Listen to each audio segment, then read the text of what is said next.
I actually had a question about, so you referenced it's very similar to Clash Royale because it's easy for people to approach. Were there any other like leading ideas that you had that the game might have been different, or was that kind of like the home run that you're like, oh, this is it, this is where we're going forward with?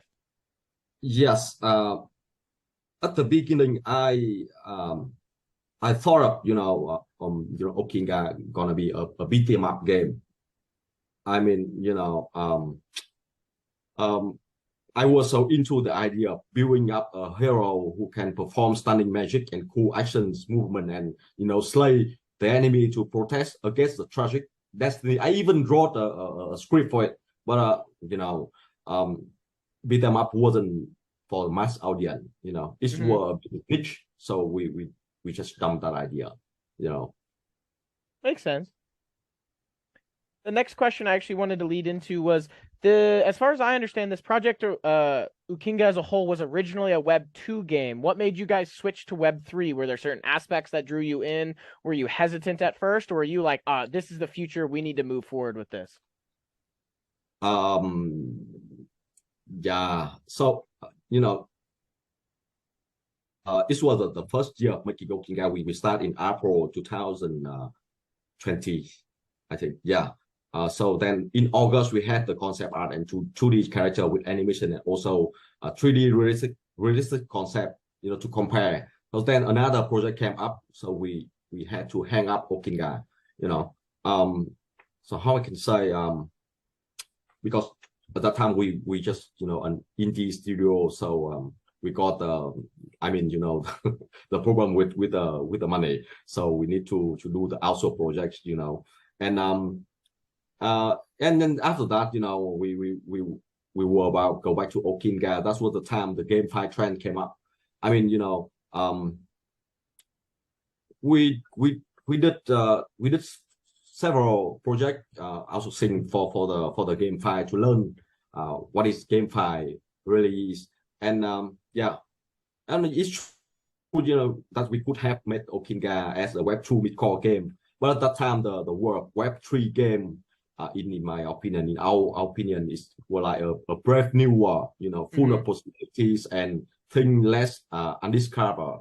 The idea of decentralization and community based, it just got that was the time we officially brought Ookeenga back to track and decide that we should go this way. I mean, go with Web 3.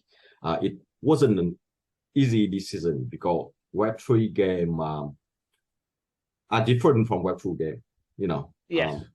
they I mean you see the user, yeah, yeah. So yeah, of course, yeah. As I said, we at that time we know nothing about the blockchain or NFT, but luckily, we got help from Spore Network, which is a good size here, an experienced incubator for Web 3 project. They help us with the token, with the blockchain technology, also bring us to the market, the crypto market. So I mean, without Spore, there wouldn't be an Ookeenga today.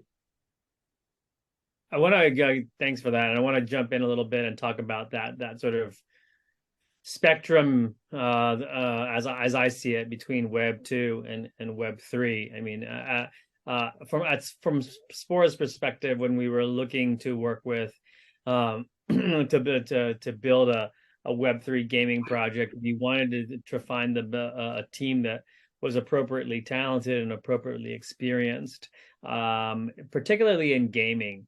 It's easy to I think come from Web 3 as a native, maybe with a marketing background or an NFT project background, and say we're going to go ahead and build a game.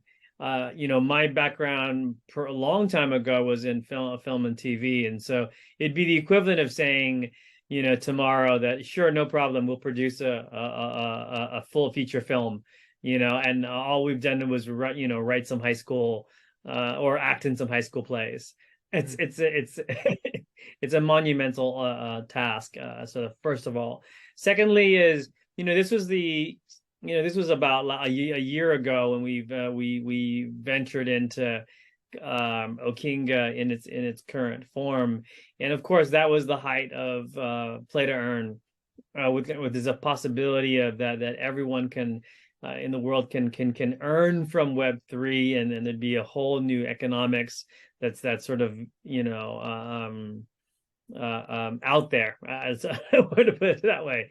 You know, I think that narrative has kind of died down, and now what we're doing is we're looking for what is really Web3 gaming, right? And what incremental, you know, maybe play to earn was supposed to be this light year jump from Web 2, and would therefore not, you know, as accurate as it could have been. Instead, we're looking at an incremental jump from Web 2 to Web 3. And Lynn and I talk a lot about this. We, you know, as we ask ourselves, where does play to earn still stand, you know, within Web 3 gaming?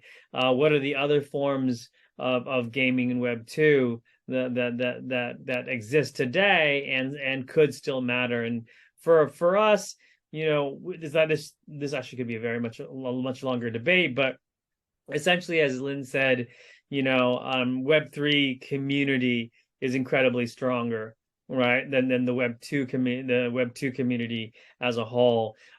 Ownership and collaboration is taken to a different level, right? I mean, I know of the case of other famous game designer friends that I know who you know have taken early in their careers, they were the guru, the genius, creating these titles that everyone loves, and today they weekly, you know, or you know, every 2 weeks are on YouTube chats with their fan base, showing art, showing game mechanics, giving away prizes, giving away, you know, gift bags and other tokens, quote unquote, you know, to their user base and to their fan base, so that the fan base integrated in both the play aspect as well as the creation aspect.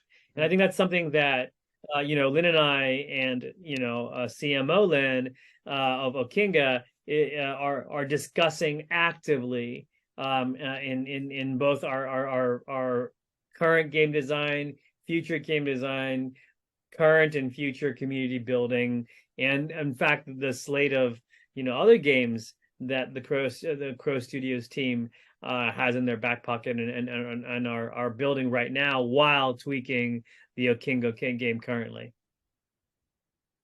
I know you touched on several points. The should I say, you hinted at the other projects that are coming out soon, as well as how to handle community management, especially with the Web3 community and just environment as a whole is much more engaged. And I actually have some questions to ask about that, but I'm going to hold those for a second. I actually wanted to launch the same question over to Colin and Jeff about why the transition to Web3. Was there anything that specific brought you over, or was it like, oh, this is the right time, let's move here? What were your guys' thoughts moving into the Web3 space?